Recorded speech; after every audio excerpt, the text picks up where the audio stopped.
Menunggu momentum yang tepat adalah jawaban yang selalu Mahfud utarakan terkait keputusannya mengundurkan diri dari jabatan Menko Polhukam.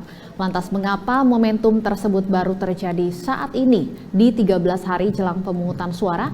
Kita akan membahasnya bersama sejumlah narasumber. Sudah hadir secara virtual ada Bang Syahganda Nainggolan selaku juru bicara Timnas Amin, kemudian ada Pak Wihadi juru bicara TKN Prabowo Gibran, dan ada Pak Hoirul Anam Direktur Eksekutif Juru Kampanye TPN Ganjar Mahfud. Selamat malam Bapak-bapak.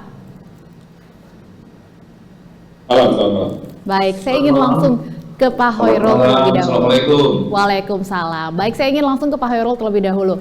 Saya ingin meminjam statementnya Caimin.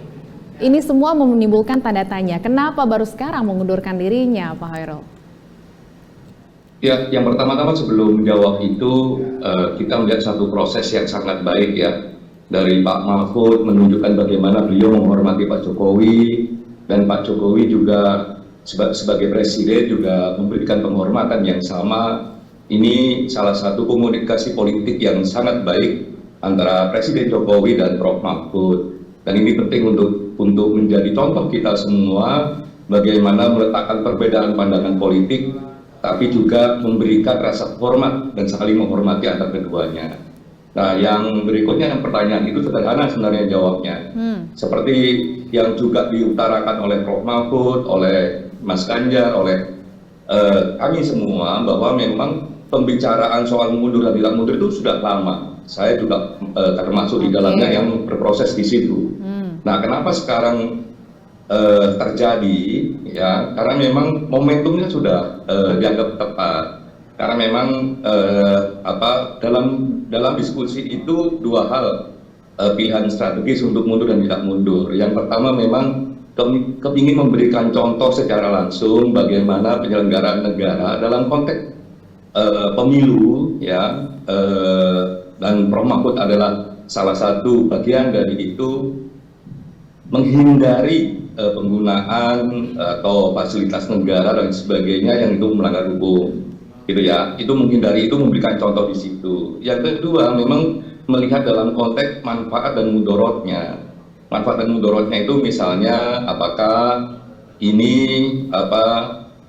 bisa dengan kewenangan Menko Polhukam, ya, walaupun sebatas mengkoordinasi, misalnya bisa melakukan pengawasan, ya, koordinasi untuk memastikan jalannya pemilu itu baik dan fair. Nah, diskusi-diskusi strategis itu yang menjadi latar belakang dari putusan mundur dan tidak mundur. Sehingga momen saat ini tetap maknanya dua hal itu. Baik, Pak Hoirul, tapi sebenarnya terjemahan dari momentum yang sering disebut Prof. Mahfud sebagai pertimbangan ini apa? Ini masih menimbulkan tanda tanya, mengapa tidak dari awal kalau memang seperti itu pertimbangannya? Apakah berkaitan dengan pertimbangan elektoral misalnya? Pasti ada pertimbangan elektoral karena ini politik ya, tapi jauh lebih besar dari itu adalah banyak masukan dari masyarakat. Ya, bagaimana penyelenggaraan pemilu, ya. Bagaimana peran Prof. Mahfud sebagai Menko Polhukam untuk memberikan dorongan agar pemilu berjalan dengan fair atau tidak. Itu masukan dari masyarakat banyak gitu. Nah, sekarang kita lihat misalnya gayung bersambut dengan pernyataan mundurnya Prof. Mahfud, misalnya ada juga seruan ya dari teman-teman UGM, teman-teman UII, dan saya dengar beberapa kampus-kampus juga melakukan hal yang sama. Oke, baik. Karena tadi saya meminjam statementnya Caimin, saya ingin langsung tanyakan kepada Bang Ganda selanjutnya sebagai juru bicara Timnas Amin. Sore tadi Bang Ganda, Prof. Mahfud sudah menyerahkan surat pengunduran dirinya dan menyatakan suasana pertemuan dengan Pak Jokowi baik-baik saja. Apakah ini sudah menjawab pertanyaan Caimin yang sempat mempertanyakan terkait ada apa sih di istana? Seperti apa kemudian Timnas Amin menanggapi mundurnya Prof. Mahfud ini? Ya, saya pikir Caimin prinsipnya sudah dari minggu lalu mengapresiasi ya pernyataan Pak Mahfud untuk mundur. Jadi pertanyaan itu tidak mengurangi apresiasi dari Caimin ya. Jadi memang Prof. Mahfud ini adalah contoh teladan ya yang baik, meskipun ada pepatah yang mengatakan better late than never, daripada dia tidak mundur sama sekali. Karena kita lihat sejak testimoni Pak Mahfud dalam debat Cawapres kemarin, bahwa dia sudah menunjukkan dalam rejim Jokowi ini yang berkembang adalah mafia-mafia. Mafia tambang, mafia kehutanan, mafia sumber daya alam, dan berbagai mafia. Ya, kemudian kalau kita lihat lebih lanjut, saya lihat ketika Prof. Mahfud dan Prof. Renal Kasali, ya dalam podcastnya Renal Kasali, itu Prof. Mahfud itu lebih dalam lagi mengungkapkan bahwa dalam situasi sekarang, kabinet ini sudah terlalu banyak menteri-menterinya yang mereka itu menggunakan fasilitas negara untuk kepentingan politik tertentu, kampanye dan lain-lain.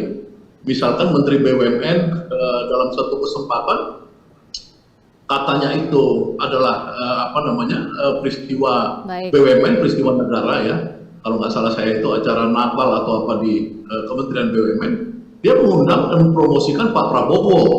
Padahal di dalam kabinet rejim Jokowi ada Prof. Mahfud juga. Misalnya seperti ini kita lihat di dalam perkembangan pernyataan Pak Mahfud berkali-kali setelah debat Cawapres itu. Jadi saya pikir dari pihak 01 sangat mengapresiasi langkah Pak Mahfud agar Pak Jokowi dan teman-teman di kabinet itu mulai berpikir untuk melakukan politik netral, politik tanpa kecurangan, agar kita bisa mendapatkan hasil pemilu kepemimpinan nasional yang kuat, yang tidak ada jejak buruk, ya. Dan itu juga diperkuat oleh seperti kata Bung Anam tadi, berbagai kampus, ya, kampus-kampus ternama di Indonesia, profesor-profesor yang sudah mulai menyuarakan agar kita kembali kepada koridor demokrasi yang sebenarnya. Itu mungkin Mbak Step.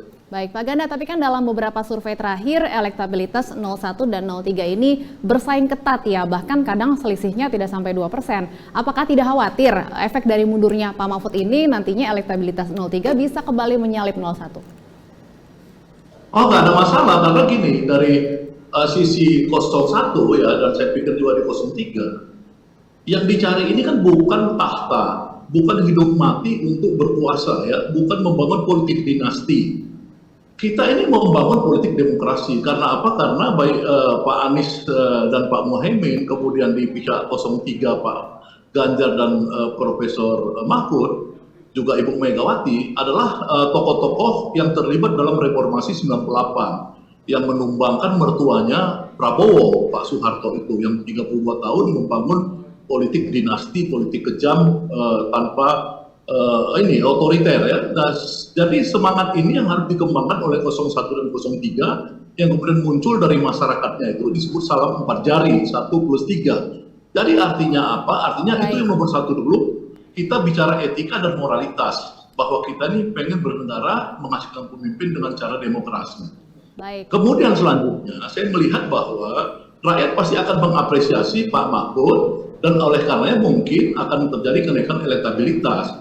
Tapi kami di 01 juga meyakini bahwa apa yang dilakukan Pak Mahfud ini adalah temanya adalah tema perubahan, yaitu apa? Yaitu mengkritik semua rejim Jokowi ini dan kemudian dia menjadi orang yang mengusung perubahan sehingga apa? Sehingga elektabilitas ini akan diperoleh secara sama, equal antara 01 dan 03 penambahannya. Baik, Pak Wihadi, sebelumnya Pak Mahfud sempat mengungkapkan salah satu alasan ingin mundur supaya bisa lebih leluasa membuka data, mengkritik pemerintah. Apakah TKN khawatir mengenai hal ini? Saya kira tidak ada kekhawatiran dalam hal ini, karena bagaimanapun juga Pak Mahfud pengunduran diri hari ini kan tinggal 13 hari. Saya kira ini sudah sebenarnya sudah menikmati hampir 75 hari sudah dinikmati, tapi 14 hari. Nah, dalam situasi yang kita melihat bahwa 14 hari ini kan boleh dikatakan sudah hampir selesai, gitu kan. Jadi apa yang disampaikan mengenai masalah perubahan dan segala macam itu, saya kira saya tidak melihat bahwa itu adalah merupakan satu suatu kekuatan yang mungkin bisa dipakai untuk menaikkan elektabilitas, gitu kan. Jadi permasalahannya begini, kita ini bahwa yang namanya tidak hanya Pak Mahfud. Kalau kita bicara mengenai masalah perubahan, kita mau merubah perubahan pemerintahan sekarang ini, saya kira menteri-menteri yang ada di nomor 1 dan nomor 3 mundur semua. Gitu kan, kalau memang mau menyerang pemerintah, benar-benar mau menyerang pemerintah, gitu kan. Tapi kan kenyataannya tidak seperti itu. Artinya kan di sini kita melihat bahwa ada sesuatu power sharing nomor 1, 2, dan 3. Nah, kalau Pak Mahfud saat ini mengundurkan diri, mungkin dengan alasan yang kita, saya tidak perlu tahu masalah itu, dan kita tidak perlu tahu, tetapi kan kita apresiasi juga Pak Mahfud mundur, gitu kan. Tapi kenapa baru sekarang mundurnya? Kenapa kalau bicara mengenai masalah penegakan hukum, Pak Mahfud sendiri bicara masalah penegakan hukum, tapi Pak Mahfud sendiri adalah Menko Polhukam, dan Menko Polhukam tahu sekali permasalahan itu, dan bagaimana Pak Mahfud juga membicarakan permasalahan hukum.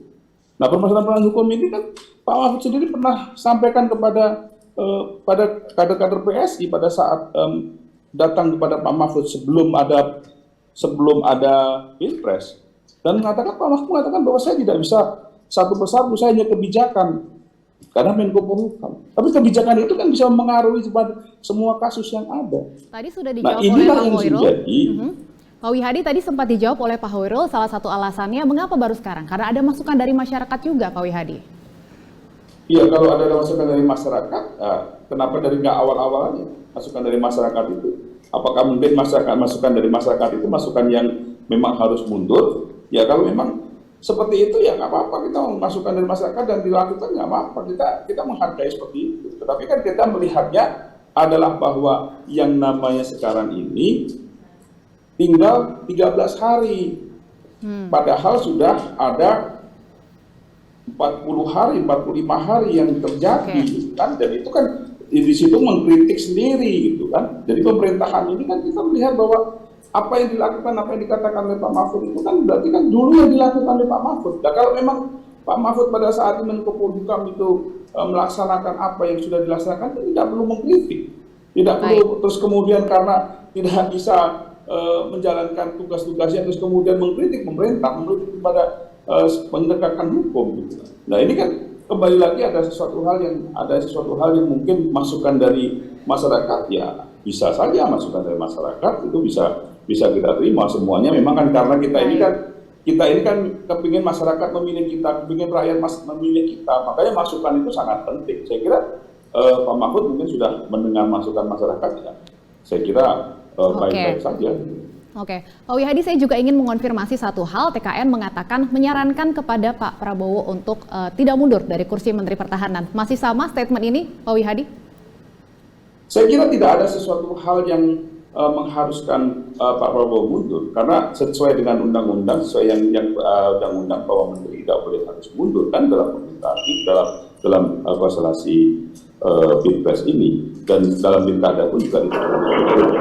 Kalau dalam maju pada Pilpres ini. Jadi saya kira ini tidak ada sesuatu korelasi bahwa yang di sini mundur, sana harus mundur dong. Kan nggak bisa juga begitu. Karena bagaimanapun juga kita melihat bahwa Pak Prabowo selama ini tetap konsisten bagaimana dia terhadap pemerintah ini, untuk melanjutkan pemerintah ini. Artinya apa yang dilaksanakan itu sudah kita harus mempertahankan apa yang dilaksanakan. Baik buruk itu harus kita laksanakan. Kita sampaikan itu. Gitu. Jadi kita melanjutkan dan menyempurnakan apa yang sudah ada saat ini. Jadi saya kira ini adalah merupakan sesuatu hal yang tidak bisa apple to apple dalam hal ini. Sana mundur, kita harus mundur. Gitu. Tidak ada seperti itu. Baik. Pak Hoirul, saya ingin minta tanggapan Anda. Kalau memang ingin lebih leluasa mengkritik pemerintah, ya seharusnya menteri yang merupakan kader parpol pengusung Pak Ganjar dan Pak Mahfud juga harus ikut mundur, Pak Hoirul.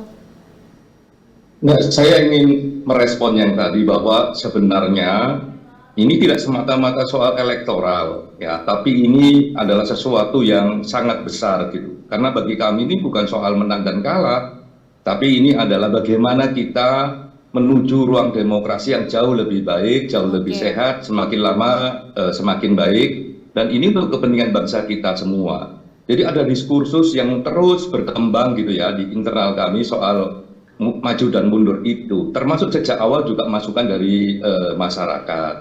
Nah, ketika memang situasinya memang membesar, diskursus di masyarakat soal mundur, soal pemilu yang baik dan sebagainya, soal kondisi lapangan dan sebagainya, itu kita rapatkan secara strategis. Oleh karenanya momentum saat ini adalah momentum yang tepat. Jadi bukan semata-mata soal elektoral, ini 13 hari, ini 14 hari, bukan semacam itu. Tapi ini adalah kepingin menunjukkan sebuah nilai politik yang memiliki makna, memiliki tujuan, tidak semata-mata soal kekuasaan. Dan saya kira sampai pilihan metode menyampaikan pengunduran diri ini kan juga menarik. Ya, disampaikan di tempat yang baik, di mana banyak orang yang berdoa di situ. Ya, disampaikan bahwa ini juga menghormati Pak Presiden Jokowi karena memilih Prof Mahfud saat itu juga dengan cara-cara yang baik. Jadi komunikasi yang baik, jalan-jalan yang baik, ini juga disampaikan karena pesan utama bukan soal elektoral. Jadi pesan pertama adalah soal bagaimana nilai-nilai pemilu ini ya dilaksanakan untuk berkontribusi besar terhadap demokrasi yang baik. Karena memang suara di lapangan macam-macam, ya fakta-fakta di lapangan juga macam-macam. Ya, kami menerima banyak aduan begitu ya, walaupun harus diverifikasi dan sebagainya soal tidak netralnya beberapa aparat negara misalnya. Nah itu walaupun harus diverifikasi, tapi itu aduan dan real di masyarakat kok. Baik. Nah itu yang juga menjadi pertimbangan. Di samping memang tokoh-tokoh masyarakat, tokoh-tokoh kampus, ya tokoh-tokoh agama juga memberikan suara itu. Makanya ketika Prof Mahfud mengumumkan, itu langsung gayung bersambut dengan berbagai tokoh di kampus. Karena itu juga memang masukan dari mereka semua. Baik. Dan kami ucapkan terima kasih untuk itu. Pak Hoirul, tapi kembali lagi bagaimana kemudian dengan menteri-menteri yang masih tergabung dalam koalisi Paslon 03? Saya kira ini juga bagian dari diskusi strategis di internal kami, gitu ya. Dan juga nilai-nilai yang dikembangkan. Salah satunya juga asas manfaat dan mudorotnya kayak apa.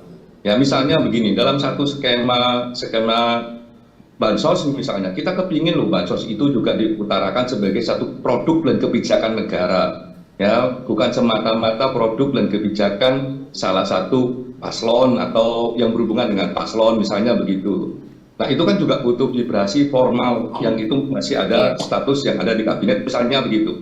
Nah nilai-nilai manfaat dan faedah itu juga kita pertimbangkan. Kalau Prof Mahfud memang yang paling tinggi nilainya adalah soal moral politik yang ingin kita sampaikan kepada publik. Ya semoga ini menjadi gayung bersambut dengan teman-teman yang lain. Kita kepingin memang 01, 02, 03 berkompetisi dengan cara yang hormat, yang sehat sehingga demokrasi kita semakin lama semakin baik. Baik, artinya sama seperti Pak Prabowo, Menteri di Koalisi 03 juga belum akan mundur atau mengikuti langkah Pak Mahfud ya Pak Hoirul, masih akan menyelesaikan kinerjanya sampai akhir masa jabatan?